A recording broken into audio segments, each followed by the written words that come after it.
646 News Radio 710 KIRO. Tony Miner and Val Stouffer.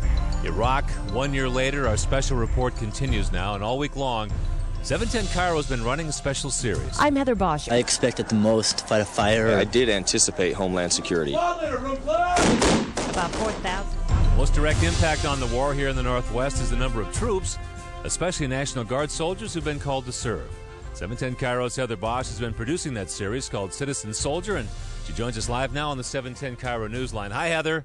Hi, Tony and Val. Well, for soldiers and their families, what's been the hardest part of all this deployment? I think the hardest part, if you ask them, is just missing the person they love, and that's the obvious one. What's not quite so obvious is we tend to forget that National Guard troops and reserve troops are usually part-time soldiers, and when they're activated to full-time duty, that means they have to leave their day job, whether that's their job over at Boeing or at the local hospital.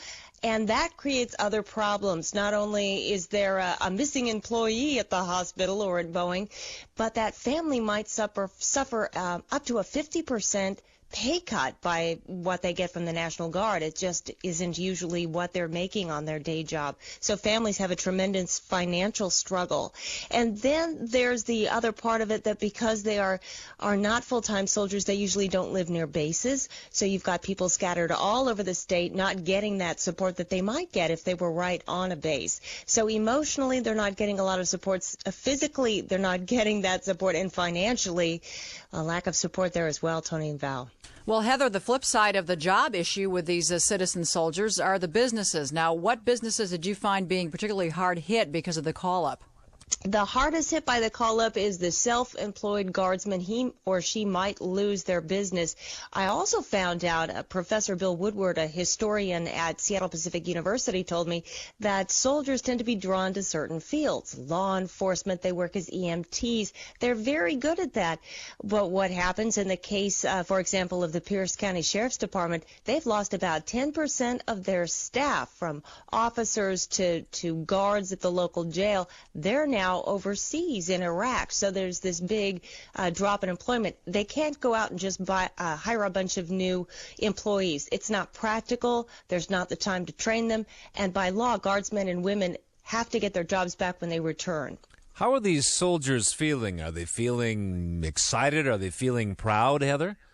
Absolutely proud. You know, I went down to some training at Fort Lewis. It was amazing to talk to these folks. They're patriotic. They're absolutely the foundation of this country, the citizen soldier. Our country was founded on the belief, it's in our Constitution, that you have a right to defend yourself. And the National Guard grew out of these soldiers who were literally just farmers with muskets in the corner of their house, and they would get the call, come on, grab your weapon and go. And I noticed a lot of that same feeling with these citizen soldiers. Okay, I'll leave my job at the local fire department. If I'm needed overseas, I'll do that. What we risk doing, though, is when we deploy them so frequently, as we've seen, one of the big concerns is we're going to lose a lot of these really valuable guardsmen and women, because calling them up once every 10 years or once every 5 years may seem reasonable. Once every 3 years, maybe not. Once every other year, then it's a real financial and just a logistic difficulty for a lot of these folks. Heather, we've heard comments out there. People say that National Guard troops aren't ready for full combat duty. Are they ready, these soldiers?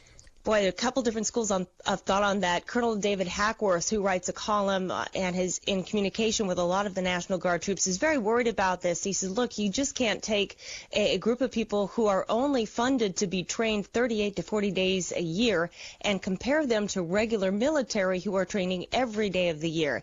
Now, the Guard troops I talked to did get several months of intense training and believe they are up to snuff. Also, some of these folks, when they're activated, are doing jobs that might be similar to what their day job is. For instance, an EMT might be a medic, and certainly they're well experienced in what they do. So you've got two very different sides of that. The people I talked to did feel they were well trained. Heather, nice job on that series. Good work this week. Thank you. All right, have yourself a good weekend. 710 KIRO's Heather Bosch joining us live.